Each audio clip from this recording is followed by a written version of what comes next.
Bienvenidos, bienvenidas a este nuevo live. Este es un encuentro bien especial de algo que está acuciando a muchas personas en este momento. Y lo que es peor, cada vez afecta a más personas jóvenes. Es algo que comienza con pequeños olvidos, entro de repente en una habitación y no me acuerdo lo que fui a buscar, o no encuentro una palabra que quiero decir, o me cuesta concentrarme, o esa niebla mental o confusión, y todo el espectro hacia el Alzheimer, el gran temido Alzheimer y otros tipos de demencia. Todo esto está tan relacionado con la causa raíz de la prediabetes y de la diabetes tipo 2 que incluso al Alzheimer se le llama de diabetes tipo 3. Soy Virginia Vázquez y me especializo en ayudar a prediabéticos y a diabéticos tipo 2 a optimizar la salud. 1 de cada 3 personas mayores desarrollará algún tipo de demencia y se espera que ese número se triplique para el 2050. A veces tendemos a pensar como si el cerebro fuese una entidad aparte de nuestro cuerpo y que la comida no incide en él. Sin embargo, hoy veremos que nuestras elecciones alimentarias son piezas clave en el funcionamiento de nuestro cerebro y vamos a ver por qué esos problemas de memoria y de concentración pueden ser un síntoma claro de prediabetes o, lo que es peor, de diabetes tipo 2. Quiero saber si se está escuchando bien y se ve bien. Bien.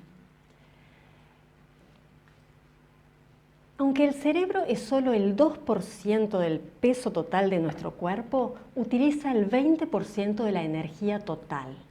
Y quiero que tengan en cuenta qué significa esto de la energía que necesita el cuerpo y el cerebro. Un auto, para que el motor arranque y pueda andar, necesita energía. Para eso le ponemos combustible, si no el motor no arranca. Pero para que ande bien, el combustible debe ser el adecuado y de excelente calidad. Con nuestro cuerpo pasa exactamente lo mismo. Cada una de nuestras células tiene un motorcito adentro y necesitamos darle el mejor combustible para que pueda funcionar adecuadamente. Si no lo hacemos, las células se van estropeando y cada órgano del cuerpo empieza a disfuncionar. Si les estoy diciendo que un lugar tan pequeño respecto a nuestro cuerpo, solo el 2% se lleva el 20% de nuestra energía, imaginen lo que significa en cuanto a la importancia de elegir bien el tipo de combustible que le pongo para que funcione al 100%. ¿De dónde puede sacar nuestro cerebro esa energía? La puede sacar de 2 combustibles, de glucosa o de cetonas. Antes se creía que el cerebro solo funcionaba con glucosa y que había que consumir carbohidratos y azúcar para alimentarlo. Hoy se sabe que no es así. Les recomiendo ver el video que hice sobre este tema, voy a dejar un link acá abajo. 2/3 del cerebro puede funcionar con cetonas, que de hecho veremos que es el combustible idóneo para evitar problemas cognitivos. El tercio restante requiere sí de glucosa para funcionar. Pero no significa que tengamos que comerla, porque nuestro cuerpo está perfectamente diseñado para fabricar lo que nuestro cerebro necesita. Si no, no estábamos acá. El hombre de las cavernas comía un día sí y 5 no. Si hubiese dependido de los carbohidratos, la especie humana se habría extinguido y no estábamos aquí. El cuerpo le funcionaba a cetonas, ¿gracias a qué? A la grasa corporal acumulada. Y también a la propia glucosa que el cuerpo es capaz de producir. El tema es que con la alimentación actual, la mayoría de las personas consume demasiados carbohidratos y acaba siendo el combustible que el cuerpo y el cerebro utilizan para generar energía, es decir, queman glucosa permanentemente en vez de quemar grasa. No solo eso, sino que hace tanto tiempo que lo vienen haciendo que ya el mecanismo quema grasa está de alguna manera atrofiado y hay que entrenarlo para que vuelva a funcionar adecuadamente. Ya deben estar cansados de oírme hablar del problema que se da en el cuerpo por consumir demasiados carbohidratos, como los cereales, la papa, el arroz, el pan, los helados, en fin, muchos más.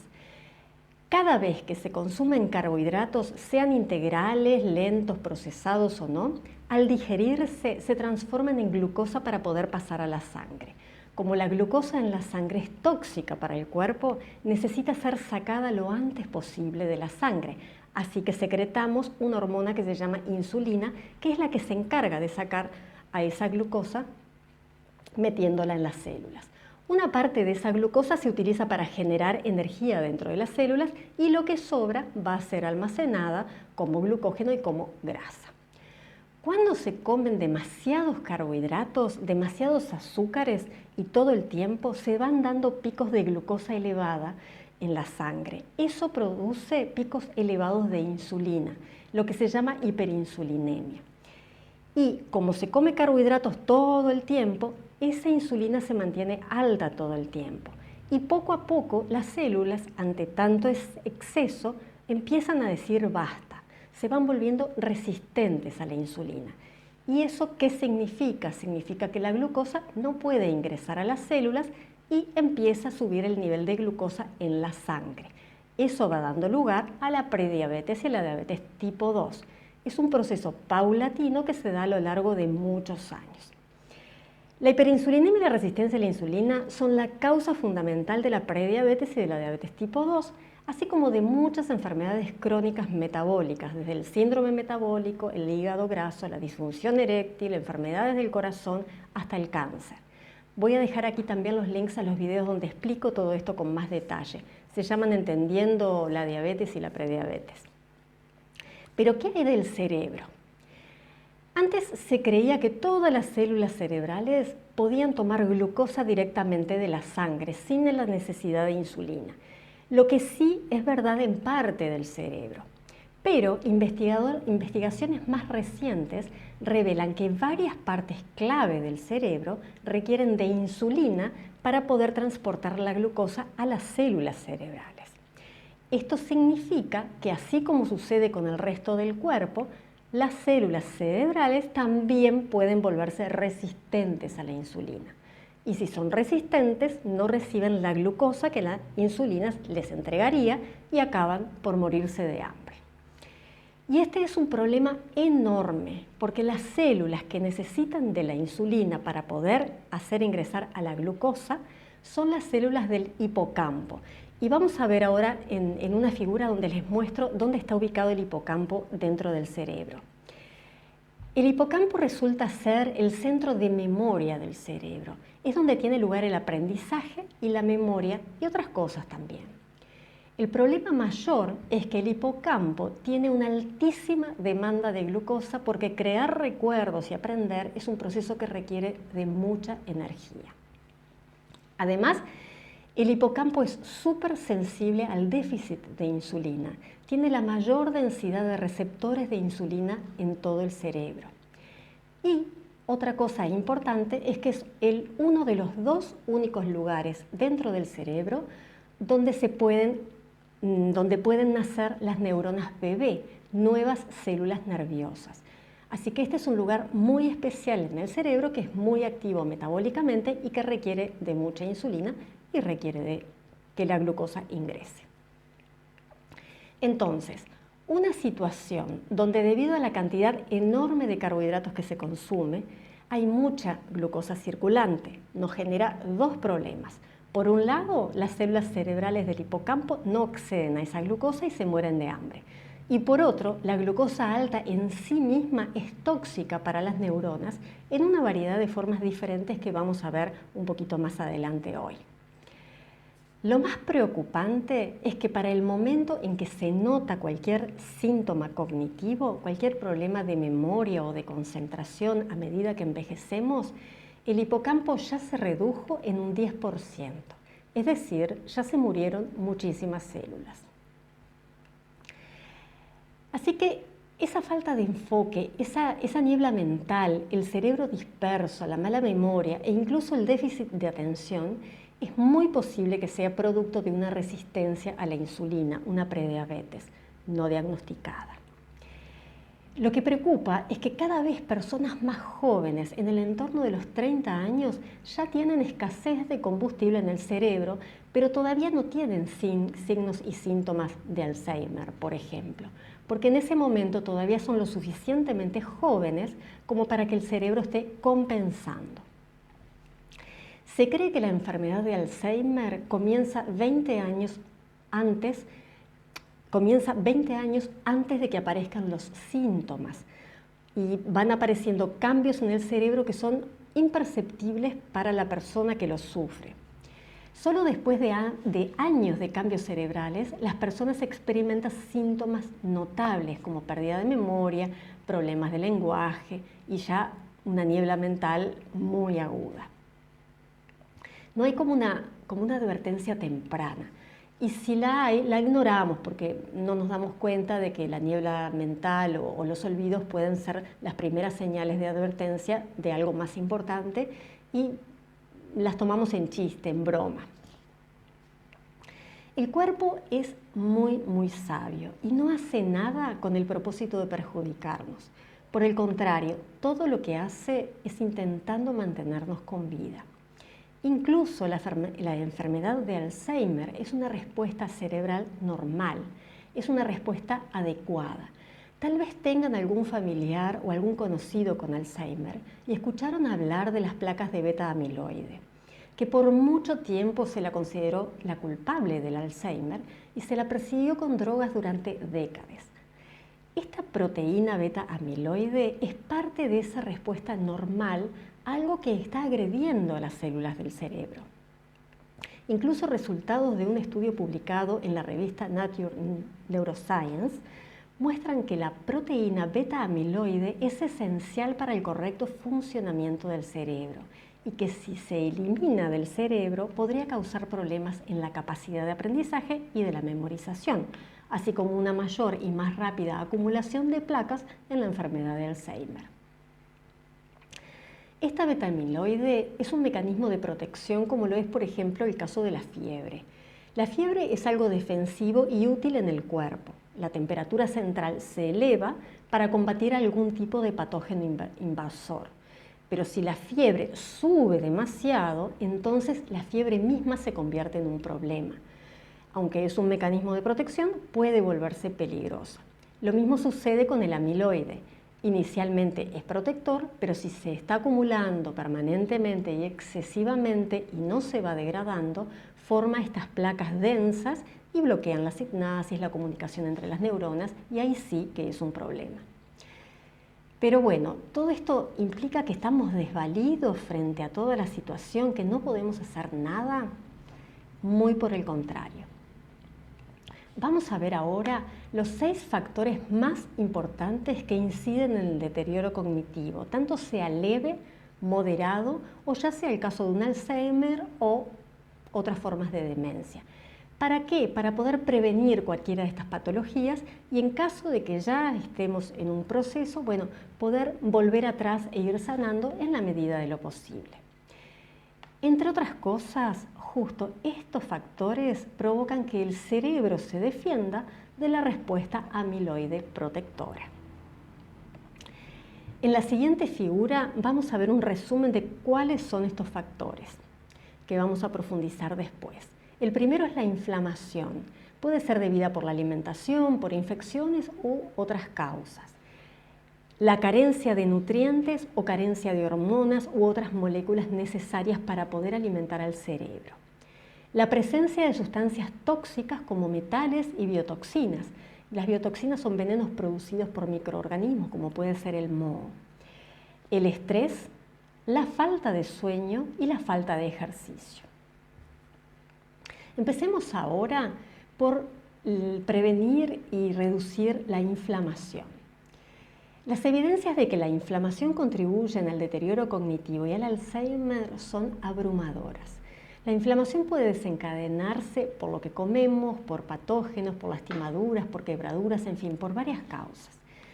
Ahora nos vamos a enfocar en la inflamación que se desencadena por lo que comemos. Y ahí vamos a ver varios aspectos. El caso claro es cuando comemos azúcares o alimentos que se transforman en azúcar, en glucosa en la sangre, sean dulces o sean salados, son los carbohidratos, pan, papa, arroz, helados, pizza, galletitas, bizcochos, entre miles más. Estos son justamente los alimentos que llevan a la hiperinsulinemia y a la resistencia a la insulina que hablé al principio de todo este encuentro. Pero hay otros aspectos a tener en cuenta, como por ejemplo, la enzima que entre otras funciones se encarga de degradar a la beta-amiloide y que se llama enzima degradadora de insulina. Cuando hay hiperinsulinemia, el cuerpo está inundado crónicamente de insulina y esta enzima está tan ocupada tratando de degradar toda la insulina que hay que deja pendiente el resto de sus funciones. Entre estas está degradar al amiloide. Por otra parte, más allá del incremento crónico de insulina, los niveles altos de glucosa por sí solos causan otros problemas y muy graves. Y lo más importante, no se necesita ser diabético para tener estos problemas. Basta con tener picos de glucosa a lo largo del día en el nivel del prediabético. ¿Y qué sucede? La glucosa se combina con las proteínas y los lípidos y genera lo que se llaman subproductos de glicación avanzada, que causan estragos por medio de múltiples mecanismos. Si hay algún diabético acá en la charla, ya escucha hablar de la hemoglobina glucosilada, y este es un ejemplo claro en que la glucosa se une a una proteína. En este caso es la proteína que hay en los glóbulos rojos que se llama hemoglobina. Cuando se glucosila la hemoglobina queda pegajosa y filosa, es como calentar melaza y dejarla enfriar y queda esa sustancia pegajosa. Esto ya de por sí causa problemas en los vasos sanguíneos, en esas tuberías que transportan sangre a todo el cuerpo, porque va lastimando y se va espesando, y cuando son de diámetro diminuto los va obstruyendo. Pero el tema es que la glucosa se une a otras proteínas también, como por ejemplo el colágeno y la elastina. Es muy fácil ver la manifestación externa en la piel, en lo que son las arrugas. Pero imagínense lo que pasa en el interior. Es lo que va a contribuir con la rigidez de los vasos sanguíneos, que es por donde está pasando la sangre que ya venía espesa, y se rigidizan tejidos y órganos que, más allá de producir las llamadas complicaciones relacionadas con la diabetes, la enfermedad cardiovascular, la insuficiencia renal, la retinopatía, nos produce daño en los vasos sanguíneos que llevan la sangre al cerebro. Así que el cerebro se queda con poco oxígeno y con pocos nutrientes. Además, el sistema inmune ve a estos productos de glicación avanzada como extraños. Entonces puede acabar desarrollando anticuerpos contra las propias proteínas y desencadenar un proceso inflamatorio. Estos productos de glicación avanzada hacen que se formen radicales libres, que son unas moléculas súper inestables que corroen cualquier cosa que se interponga en el camino, incluyendo el ADN y las membranas celulares. No solo nuestro cuerpo produce esos productos, sino que también se pueden obtener de la dieta cuando combinamos azúcar con proteína o con grasa, o mismo del humo del cigarrillo. Otro caso de inflamación por alimentos se da cuando comemos grasas trans, que son grasas artificiales, o que comemos aceites vegetales refinados, como el de soja, el de maíz, el de cánola, el de girasol, que también contribuyen al exceso de inflamación porque son extraordinariamente altos en ácidos grasos omega 6. Estos aceites de semillas producidos industrialmente se encuentran en todo tipo de alimento procesado, desde alimentos con alto contenido en carbohidratos como las papas fritas y los productos horneados, hasta alimentos de bajo contenido en carbohidratos como la mayonesa o aderezos para ensaladas. Los ácidos grasos omega 6 son responsables de aumentar la respuesta inflamatoria al daño oxidativo, a las lesiones y a las infecciones, mientras que por otra parte los omega 3 son antiinflamatorios y responsables de la respuesta de curación. Estas dos fuerzas funcionan mejor cuando están más o menos en equilibrio. Lamentablemente las dietas modernas no solo son extremadamente altas en ácidos grasos omega 6, sino que también suelen ser muy bajas en omega 3, lo que hace que nuestro sistema inmunológico se incline demasiado hacia la inflamación y se aleje de la curación. En la mayoría de los problemas psiquiátricos se ven desequilibrios en estos ácidos grasos esenciales. El gran tema de las grasas y del colesterol, les dejo el link al video que hice respecto al colesterol, donde voy al detalle en todo esto. Mucha gente con colesterol alto no tiene problemas vasculares y mucha gente con colesterol normal tiene problemas severos. Las enfermedades vasculares también contribuyen al deterioro cognitivo, puesto que aumentan el riesgo de Alzheimer y además pueden causar microinfartos cerebrales, accidentes cerebrovasculares.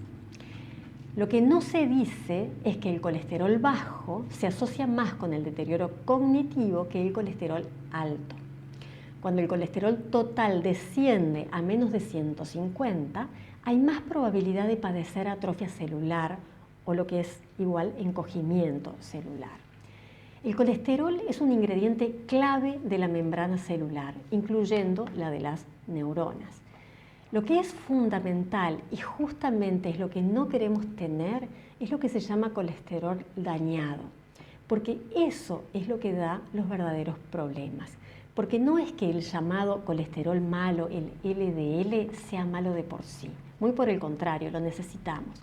Lo que es malo es cuando esas partículas de LDL se oxidan, cuando se forma un LDL denso y pequeño.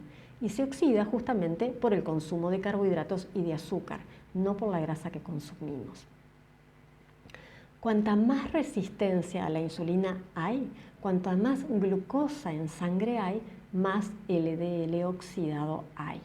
Y ahí aparecen los verdaderos problemas y los riesgos, no solo de demencia, sino los riesgos cardiovasculares y otros problemas metabólicos. Otro tema estrechamente ligado con la inflamación y la comida es la permeabilidad intestinal, el intestino permeable. Idealmente, las células que recubren el intestino mantienen uniones bien estrechas para que las partículas que no deben pasar al torrente sanguíneo queden dentro del intestino. Solo deberían pasar las moléculas resultantes de la digestión, es decir, los nutrientes que irán a nutrir a las células de todo el cuerpo. Sin embargo, si las paredes intestinales tienen microagujeros que permiten que por esos agujeritos diminutos pasen fragmentos de comida, así como bacterias, levaduras, parásitos, y lleguen al torrente sanguíneo, el sistema inmune considera todo esto como invasores externos y los ataca, provocando la inflamación. En estos casos, el sistema inmune reacciona de tal forma que acaba por atacar también otros tejidos, porque los confunde con el invasor.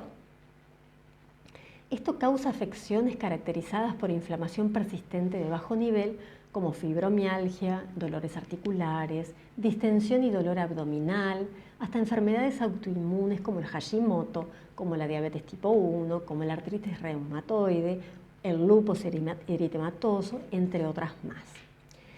Y como ya vimos, esta inflamación crónica también contribuye con el deterioro cognitivo y el desarrollo del Alzheimer. Ahora dejamos la inflamación por la comida y pasamos a otra fuente de inflamación. Es el caso de las infecciones. ¿Qué sucede? Para combatir virus, bacterias, hongos, parásitos, se activa el sistema inmune. Los glóbulos blancos rodean y devoran a los patógenos. Se crea todo un proceso inflamatorio indispensable para combatir las amenazas agudas. Los problemas empiezan cuando la amenaza se sostiene en el tiempo, es decir, es crónica y la respuesta inflamatoria está activada de manera continuada. La inflamación crónica puede ocurrir cuando nos exponemos de forma continua a microbios peligrosos, como cuando las bacterias de la boca se filtran al torrente sanguíneo, que son las que generalmente causan la gingivitis. Y aquí entra algo que se llama permeabilidad de la barrera hematoencefálica. En autopsias de personas que murieron de Alzheimer, se encontraron en el interior del cerebro patógenos como bacterias bucales, mohos de la nariz, virus como el herpes labial y otros patógenos. Después de que el cerebro se ve invadido de patógenos, produce justamente amiloide, que es un potente aniquilador de patógenos, que con el tiempo se desborda y aniquila también las sinapsis y neuronas que se supone que debería de haber protegido. ¿Y cómo llegan estos microorganismos al cerebro? Cuando hay permeabilidad de la barrera hematoencefálica y esa protección extra que tiene el cerebro, esa barrera ya deja de cumplir su función. Es algo similar a lo que sucede con el intestino permeable. Ahora vamos a dejar el tema inflamación y pasamos al segundo tema a encarar. Y es la eventual carencia de los nutrientes que deberían estar alimentando al cerebro, de la disfunción hormonal y de la carencia de otras moléculas que favorecen la cognición y el funcionamiento cerebral.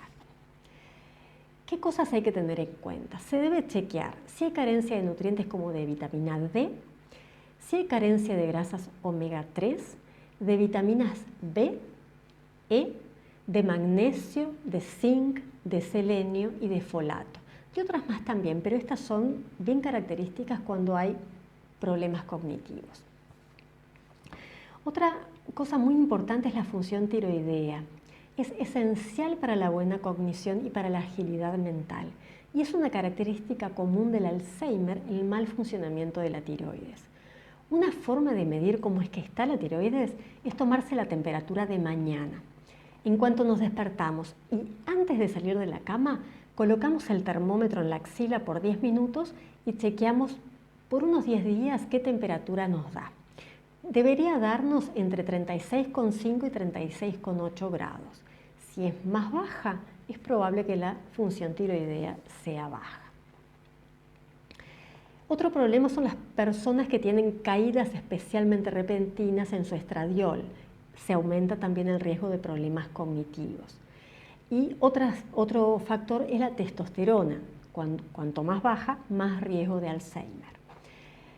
Es importante chequear los niveles de estrógenos y de progesterona. Y lo que es importante es la proporción de estradiol a progesterona, porque cuando hay más estradiol que progesterona, se asocia típicamente con esa niebla mental y con la mala memoria.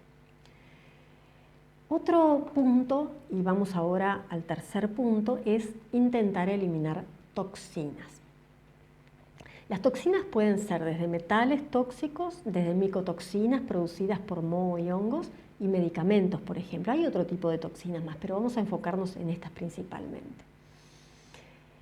¿Por qué se genera, por qué son importantes las sustancias tóxicas cuando ingresan al cerebro? Porque de protección y para inactivarlas, el cerebro genera amiloide. De esta manera impide que esas toxinas dañen a las neuronas. El tema es siempre el mismo: si hay un exceso de toxinas, pasa a haber un exceso de amiloide y bueno, se genera el efecto de esas placas densas. En el caso de los metales como el plomo, el cadmio, el mercurio son neurotóxicos, pero la mayoría de las personas no lo sabe hasta que realmente se expone a ellos. Otros tóxicos importantes para el cerebro son el aluminio y el flúor. El flúor, por ejemplo, provoca alteraciones sobre la morfología y la bioquímica cerebral. Afectan al desarrollo neurológico de las personas, al aprendizaje y a la memoria. El mercurio, por ejemplo, se relaciona con la pérdida de memoria, con la depresión, con el insomnio, con la irritabilidad y con la fobia social extrema.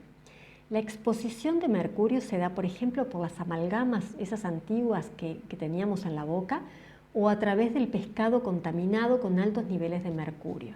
Y acá es importante: cuanto más grande y longevo es el pescado, más mercurio suele tener porque acumula más a lo largo de la vida.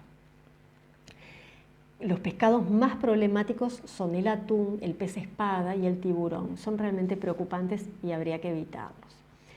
Otras toxinas vienen de los mohos y se llaman micotoxinas. Suele encontrarse repetidamente en pacientes con Alzheimer estas micotoxinas de mohos como Aspergillus, Penicillium y otras más. Los síntomas van, pero son súper variados. Puede ser asma, fatiga crónica, fibromialgia, sangrados nasales, sarpullidos, falta de aire y el deterioro cognitivo. ¿Qué otras toxinas podemos encontrar? Los medicamentos. Antibióticos, estatinas, la levodopa que se utiliza para la enfermedad de Parkinson, el paracetamol, antiinflamatorios no esteroideos como aspirina, ibuprofeno y ese tipo de medicamento similar. Y bueno, obviamente drogas como cocaína, metanfetaminas y ese tipo de sustancias. Ahora vamos a pasar al cuarto factor. El cuarto factor es el estrés. El estrés es uno de los principales factores que contribuyen al deterioro cognitivo. Cuando nos estresamos, secretamos la hormona del estrés, el cortisol, que si es secretada en forma continua y a niveles elevados, es tóxica para el cerebro. Los niveles elevados de cortisol dañan las neuronas, sobre todo las del hipocampo, que es donde se consolidan los recuerdos, lo que hace que el estrés crónico contribuya en gran medida al deterioro de la memoria y al deterioro cognitivo. El hipocampo es una de las primeras estructuras que se ve afectada justamente por el Alzheimer. El estrés también incrementa la glucosa en sangre, que lleva a la grasa corporal, a la ansia por carbohidratos y produce también permeabilidad intestinal e inflamación. El estrés crónico acaba generando fatiga adrenal y nos vamos al otro extremo. En vez de generar demasiado cortisol, las suprarrenales, que son quienes generan el cortisol, ya no logran producir suficientes hormonas de estrés para lidiar con problemas como infecciones, toxinas o falta de sueño. Y además, la disminución rápida de cortisol por sí sola puede derivar en la pérdida de neuronas del hipocampo. Vamos ahora al quinto factor. El quinto factor es dormir. Dormir bien se asocia a una menor formación de esa placa beta-amiloide, porque favorece a la generación del llamado espacio extracelular. Es el espacio que hay entre las neuronas, que se expande durante el sueño y permite un mayor flujo de iones de calcio y de magnesio. Y se cree expulsar esa basura celular, incluyendo también al amiloide. En un informe que se hizo en el 2009, se demostró que la producción de la proteína beta-amiloide tiene un ciclo circadiano. Aumenta cuando dormimos y disminuye aumenta cuando estamos despiertos y disminuye durante el sueño. El informe sugiere que la falta de sueño puede ocasionar una acumulación crónica de la proteína beta-amiloide. La falta de sueño además aumenta los antojos por azúcar y otro tipo de alimentos chatarra que levantan la glucemia y la insulina. Un factor que altera el sueño bastante es la apnea de sueño. Es una afección por la que se deja de respirar periódicamente y la persona se va microdespertando. Entonces, no solo el sueño es de mala calidad y no se da la reparación que debe darse mientras dormimos, sino que además baja la concentración de oxígeno por la noche que llega al cerebro. Durante el sueño además se incrementa la producción de la hormona de crecimiento y se reparan las células y se producen nuevas neuronas de apoyo para otros procesos, entre otros muchos procesos de reparación. Claro que siempre que no se coma antes de irse a dormir, porque cuando comemos sube la insulina y cuando hay insulina circulante, la hormona de crecimiento no se manifiesta.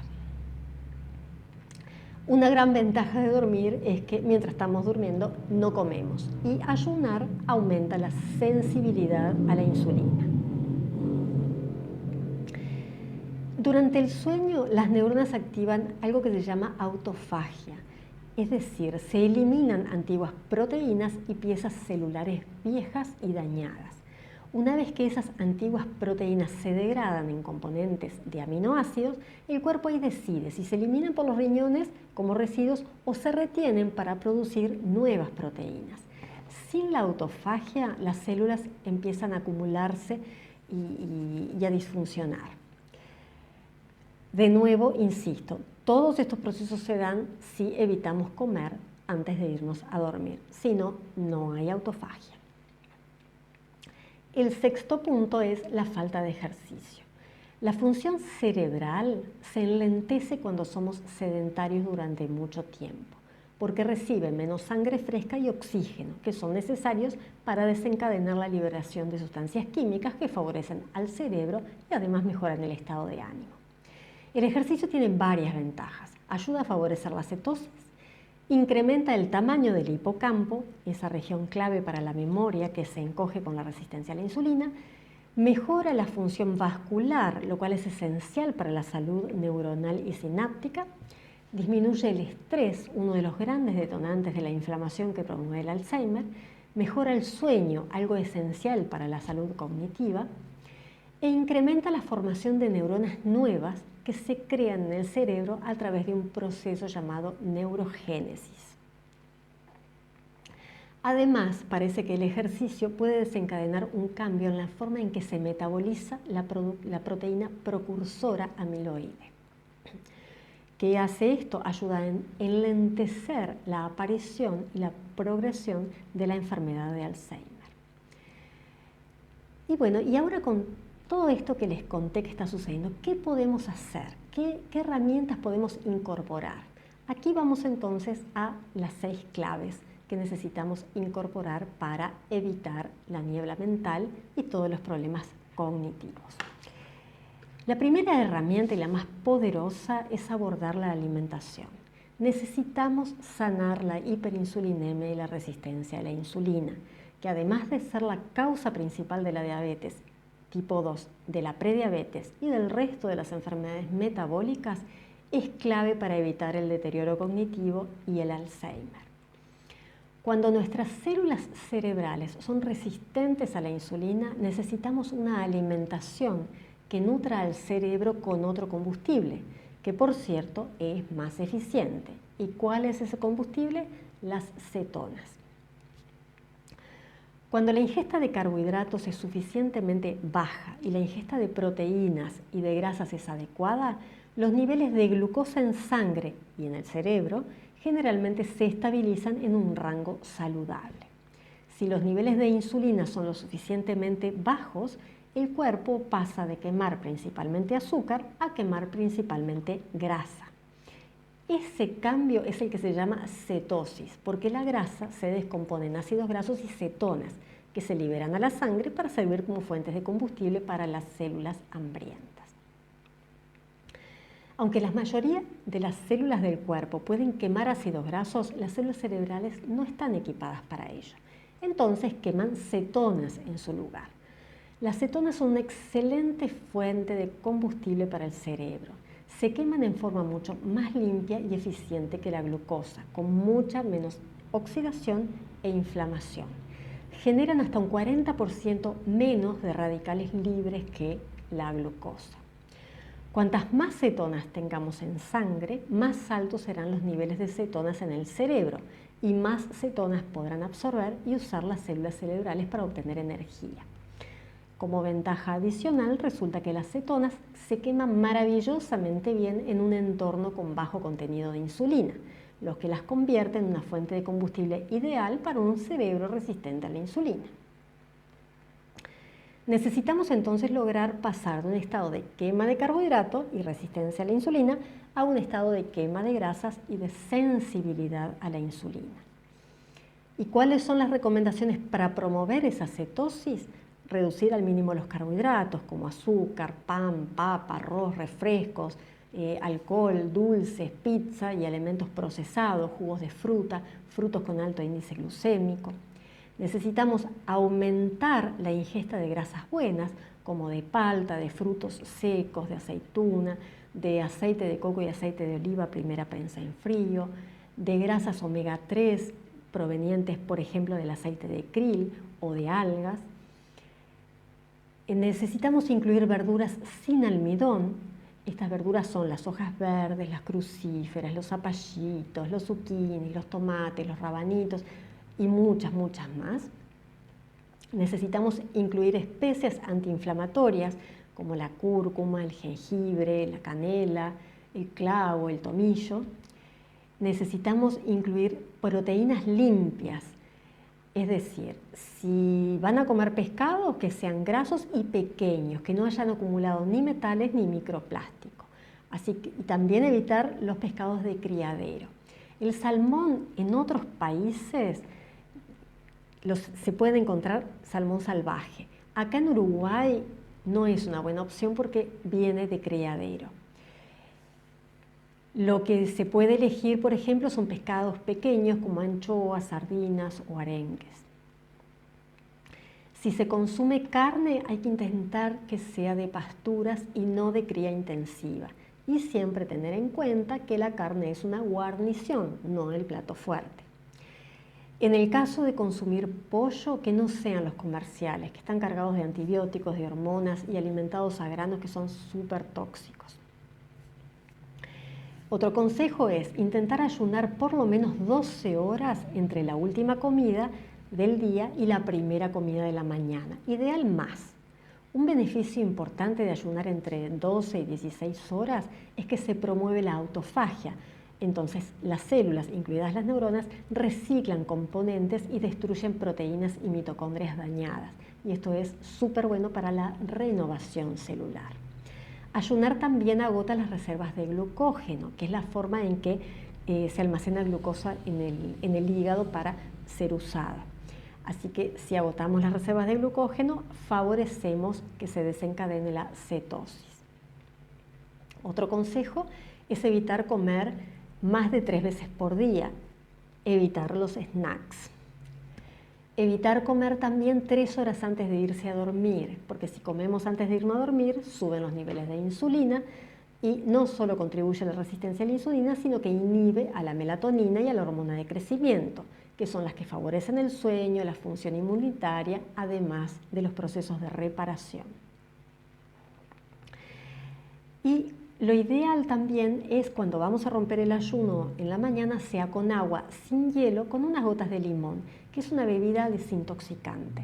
El limón ayuda a la desintoxicación por medio de varios mecanismos, como la estimulación del hígado y el aporte de vitamina C. El segundo aspecto a sanar es el intestino. Necesitamos disminuir las reacciones del sistema inmune y la inflamación sistémica, a la vez que necesitamos mejorar la absorción de nutrientes y promover un microbioma óptimo.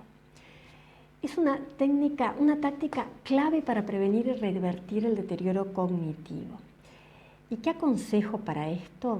Evitar todo lo que agrede al intestino, lo que provoca permeabilidad intestinal e inflamación intestinal. ¿Cuáles son estos elementos? Ya los deben estar adivinando. Azúcar, gluten y otros cereales, lácteos, sustancias químicas presentes en alimentos procesados, refrescos, edulcorantes artificiales, conservadores, colorantes, aglutinantes.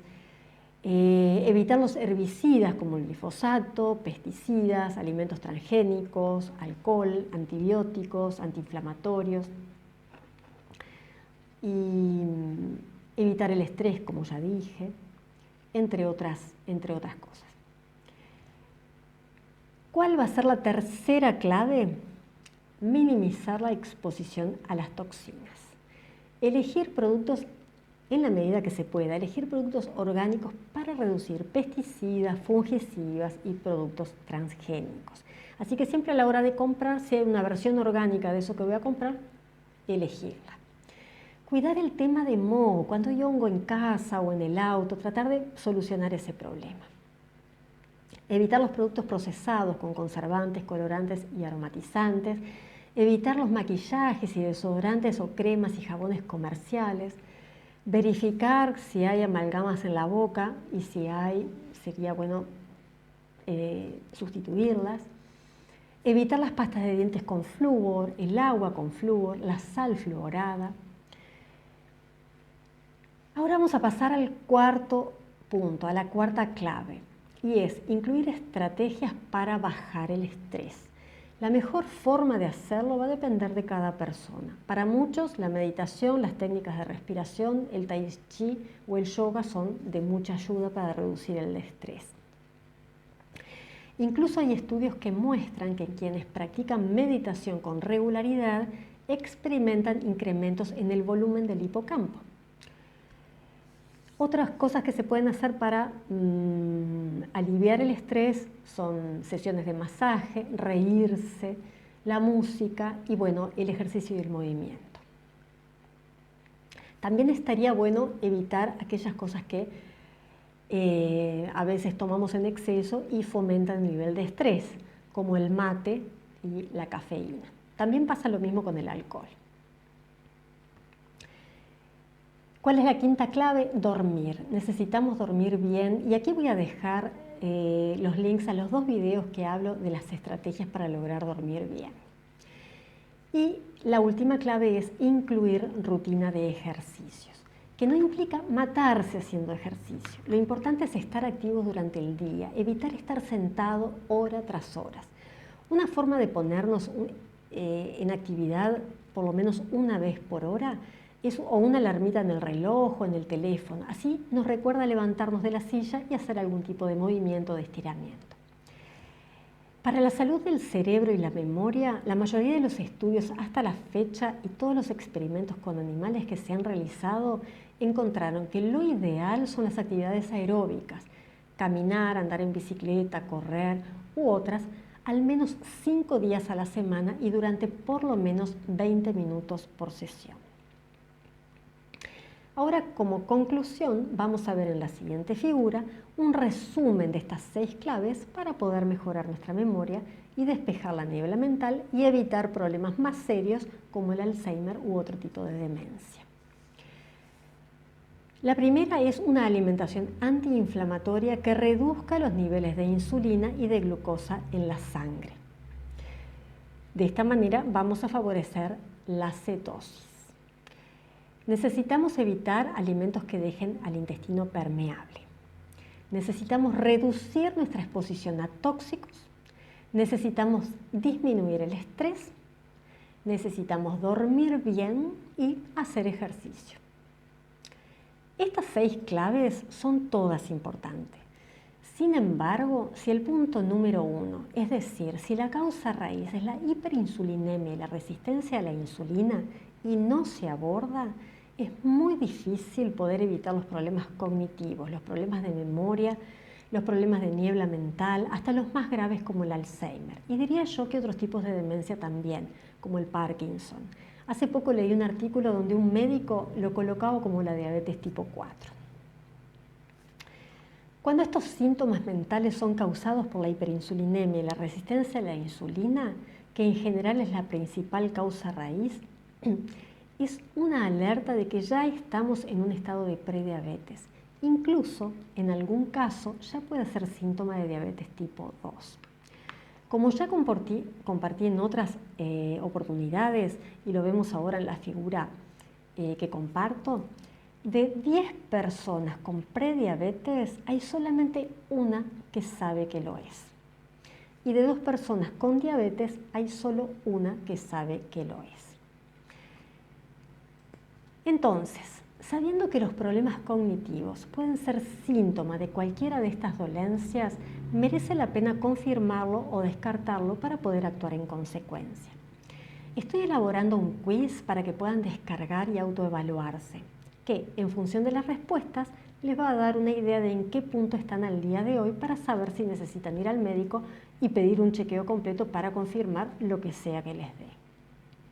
En cuanto lo tenga disponible, lo voy a disponibilizar en un link debajo de este video. Bueno, ya con todo esto que fue bastante información muy abundante, vamos llegando al final del live de esta semana. Si tienen alguna pregunta, bueno, este es el momento. Y si tienen sugerencias para próximos contenidos, también por favor déjenmelos en los comentarios, así los tengo en cuenta. Bueno, llegando hasta aquí entonces, vamos cerrando por acá, que ya nos excedimos un poquito en el tiempo. Y bueno, los espero para la semana que viene, para el próximo encuentro en vivo, el 4º de esta serie. Cualquier duda o cualquier tema que quieran que hable al respecto, mándenme siempre un mensaje o me dejan un mensaje acá abajo de este video o mismo por Instagram o por Facebook. Así que muchísimas gracias por haber llegado hasta aquí y que tengan una excelente semana.